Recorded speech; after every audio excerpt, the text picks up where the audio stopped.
Assalamualaikum warahmatullahi wabarakatuh. Alhamdulillahirabbil alamin. Wassalatu wassalamu ala asyrafil anbiya'i wal mursalin wa ala alihi wa ashabihi ajma'in. Puji-pujian marilah kita aturkan atas kehadirat Allah Subhanahu wa taala.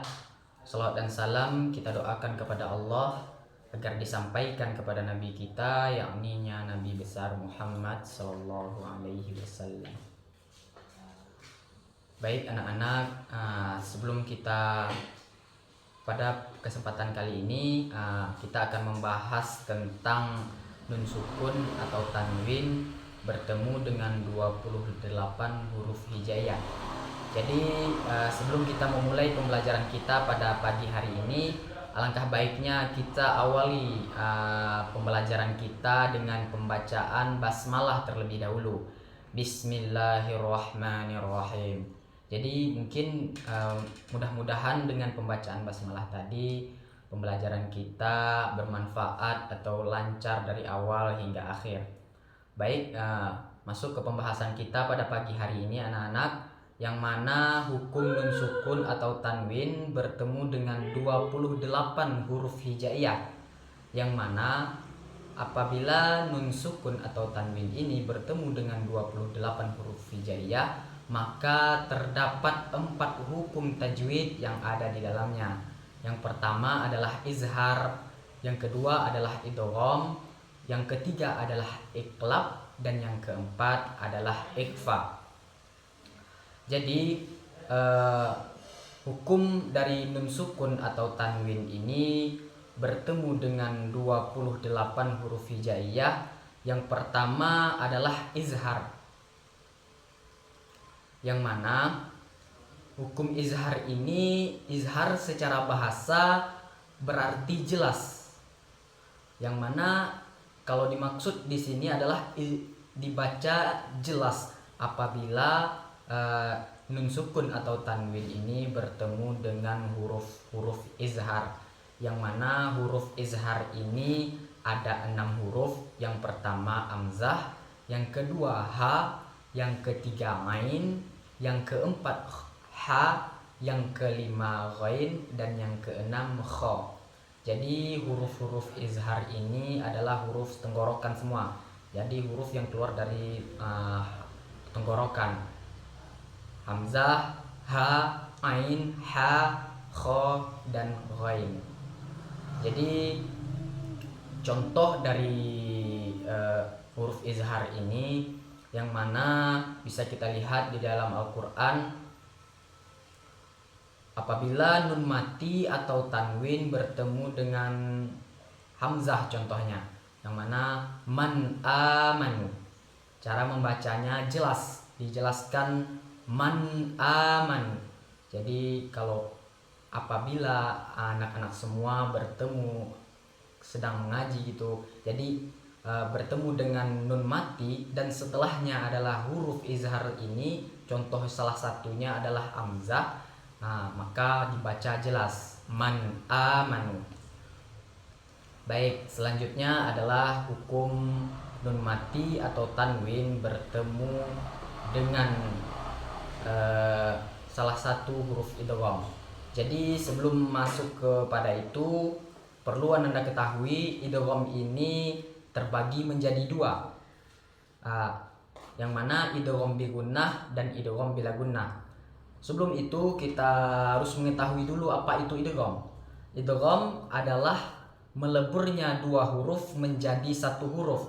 Dalam hukum nun sukun atau tanwin terdapat 2 jenis, yaitu idgham bi gunnah dan idgham bila gunnah yang telah Bapak jelaskan tadi. Yang mana idgham yang pertama adalah idgham bi gunnah, yang mana idgham dengan dengung, disertai dengan dengung.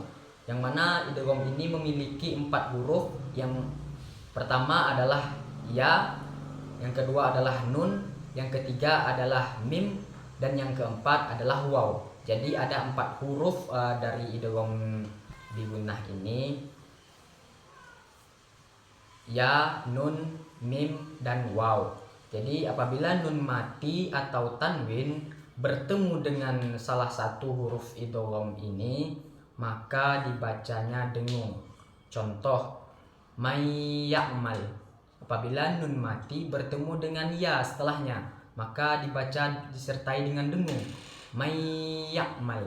Nah, jadi ananda semua apabila mengaji di rumah dan bertemu dengan nun mati atau tanwin, bertemu dengan salah satu huruf idgham ini, maka ananda semua bacanya dengan disertai dengung. Selanjutnya adalah idgham bila gunnah. Idgham bila gunnah ini adalah idgham dengan tanpa dengung, yang mana idgham ini memiliki dua huruf. Yang pertama adalah lam dan yang kedua adalah ro. Jadi hanya dua huruf idgham ini, yang pertama lam dan yang kedua ro. Contoh dari idgham bila gunnah ini, apabila nun mati bertemu dengan ro, contohnya mir rabbihim, mir rabbihim. Jadi apabila nun mati bertemu dengan ro, maka itu tidak dengung, langsung mir rabbihim, dimasukkan ke dalam disertai membacanya dengan tanpa dengung. Jadi contoh dari idgham bila gunnah ini yang lain, apabila nun mati atau tanwin bertemu dengan lam, contohnya min ladunka, min ladunka. Dengan membacanya tidak perlu didengungkan, jadi dengan tanpa dengung, min ladunka.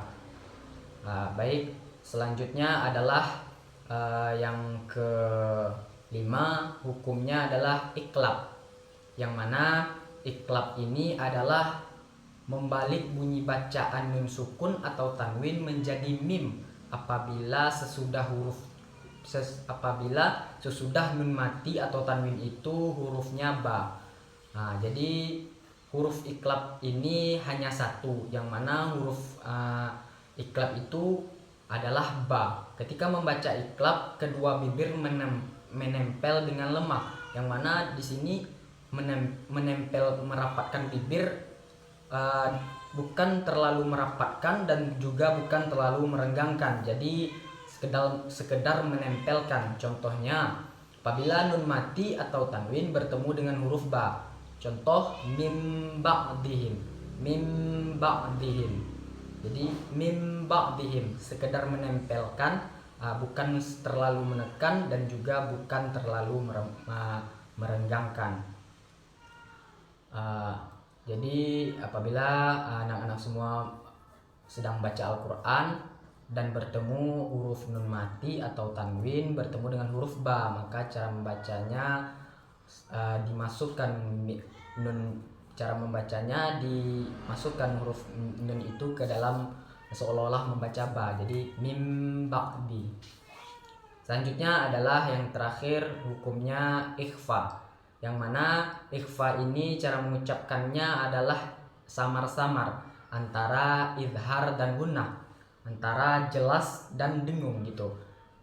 Jadi huruf ikhfa ini ada 15, yang mana yang tadi kan 28 huruf hijaiyah, 6 huruf dari izhar, 6 huruf dari idgham, dan 1 huruf dari iklab, jadi 13 huruf. Sisa dari 15, dan 15 huruf ini semuanya ada di dalam hukum ikhfa, yang mana ikhfa ini apabila nun mati atau tanwin bertemu dengan salah satu huruf ikhfa, yang mana huruf ikhfa ini yang pertama adalah ta, ta, jim, dal, dal, zai, shin, sin, sod, dot, tozo, maka itu seluruhnya adalah huruf ikhfa.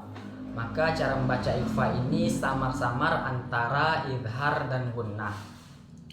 Contoh ikhfa adalah apabila nun mati atau tanwin bertemu dengan huruf qaf, contoh min qablihim, min qablihim. Cara membacanya adalah disamar-samarkan antara izhar, antara jelas, dan gunnah dan dengung. Jadi antara jelas dan dengung, jadi bacanya samar-samar, min qablihim. Maka itulah tadi penjelasan dari Bapak hukum nun mati atau tanwin bertemu dengan 28 huruf hijaiyah. Hukumnya ada 5 tadi, yang mana adalah izhar. Yang pertama adalah izhar, yang kedua adalah idgham. Idgham ini terbagi juga menjadi dua, idgham bi gunnah sama idgham bila gunnah. Yang ketiga adalah iqlab, dan yang keempat adalah ikhfa. Nah, jadi mungkin tugas dari Bapak untuk anak-anak semua, sebelum mengakhiri pembahasan kini, jadi Bapak akan memberikan tugas kepada anak-anak, yang mana tugas dari Bapak yang mana masing-masing dari kita harus mencari 3 buah contoh dari izhar, 3 buah contoh dari idgham. Idgham ini idgham bi gunnah dan idgham bila gunnah, masing-masing 3. Selanjutnya 3 buah contoh dari ikhfa dan 3 buah contoh dari iqlab. Jadi masing-masing ananda semua harus mencari 3 contoh. Jadi mudah-mudahan apa yang Bapak sampaikan sekarang bisa bermanfaat bagi diri anak-anak semua, dan tentu juga bagi diri Bapak. Dan mungkin apabila anak-anak nanti di rumah membaca Al-Quran, jadi kalau misalkan langsung diterapkan gitu. Jadi kalau misalkan anak-anak bertemu dengan nun mati atau tanwin, maka anak-anak langsung setelah huruf nun mati atau tanwin ini apa hurufnya. Kalau huruf hamzah misalnya, ingat-ingat kembali huruf hamzah masuk ke huruf apa? Masuk ke huruf izhar. Ya, jadi anak-anak ini izhar. Jadi cara membaca izhar apa tadi? Jelas. Jadi apabila nun mati atau tanwin bertemu dengan hamzah misalnya, jadi cara membacanya jelas. Jadi gitu. Mungkin ananda semua bisa menerapkannya di rumah dan sering-sering membaca Al-Quran. Mudah-mudahan dengan pembelajaran ini bisa pembacaan Al-Qurannya lebih baik lagi. Cukup sekian dari Bapak. Kalau ada kata-kata yang salah mohon dimaafkan. Bapak akhiri dengan Assalamualaikum warahmatullahi wabarakatuh.